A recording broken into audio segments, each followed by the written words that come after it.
እናንተ ይህንን ድምጽ ዳውንሎድ አድርጋችሁ በተመቻችሁ ቦታ ለማዳመጥ እንዲያመቻችሁ በቴሌግራም ቻናላችን ላይ ለቀናል። ሌሎችም እንግሊዝኛ ቋንቋ ትምህርቶችን በዩቲዩብ መስጠት የማንችላቸውን በቴሌግራም ቻናላችን ስለምንሰጥ ገብታችሁ መከታተል ትችላላችሁ።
በአማርኛ አንብባችሁ ከገባችሁ አሁን ወደ ድምጽና እንግሊዘኛው ወደ ማንበብ ትሸጋግራላችሁ።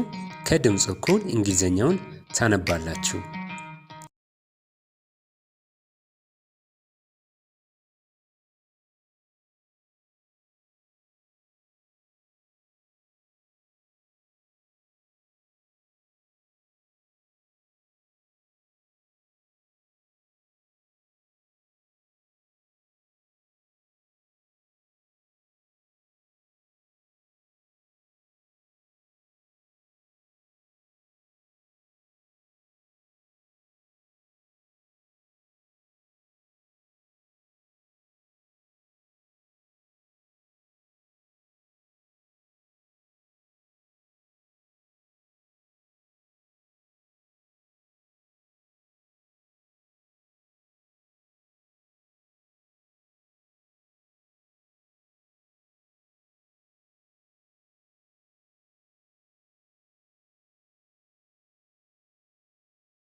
An earthquake struck off the coast of Chile. The quake hit near the Peruvian border. A woman said that the earthquake was strong and that everything in the old part of the city moved a lot. Another woman said that the earthquake lasted a long time. She said that all she and others could do was pray with their daughter. The earthquake triggered a tsunami. The government evacuated thousands of people from low-lying areas. Prisoners took advantage of the situation and escaped from jail. The police recaptured about 16 of the female prisoners. But security forces are still in search of the rest. እነዚህን ከባድ ቃላቶች ፍቻቸውን ተመልከቱ።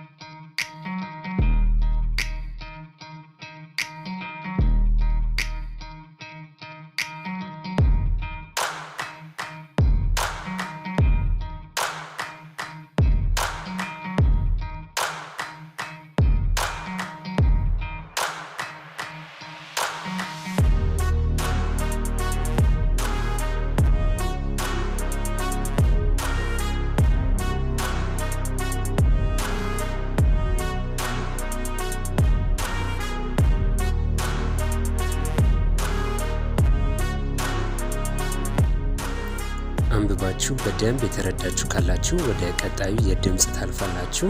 ነገር ግን ያልገባችሁ ደግሞ ካላችሁ መለስ ብላችሁ ደግማችሁ ማንበብ ይኖርባችኋል ወደ ቀጣዩ ከማለፋችሁ በፊት።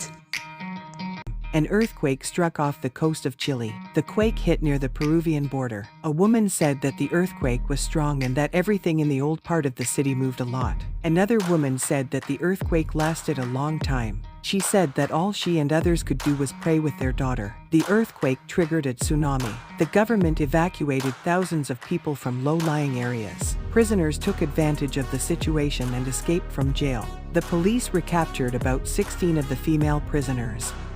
But security forces are still in search of the rest. የዛሬው ትምህርት በዚሁ አብቅቷል። ነገ በቀጣይ ክፍል እንገናኛለን። ሳይገባችሁ እንዳታልፉ። ደግሞአለው፣ ሳይገባችሁ እንዳታልፉ። ደጋግማችሁ መመሪያውን ስትተገብሩ ሁሉም ነገር ቀላል ይሆንላችኋል። ግን ምናልባት ያስቸግራችሁ ነገር ካለ ኮሜንት ስር አሳውቁን። እኛም ለእናንተ ቶሎ ብለን ምላሹን እንሰጣለን ማለት ነው። ይህን ተከታታይ ልምምድ ሳሰለችሁ በየቀኑ በመመሪያው መሰረት ስትተገብሩ ለውጡን በአጭር ጊዜ እንደምታዩት አልጠራጠርም። ነገር ግን በመመሪያው መሰረት መተግበራችሁን እርግጠኛ ሁኑ። እናመሰግናለን።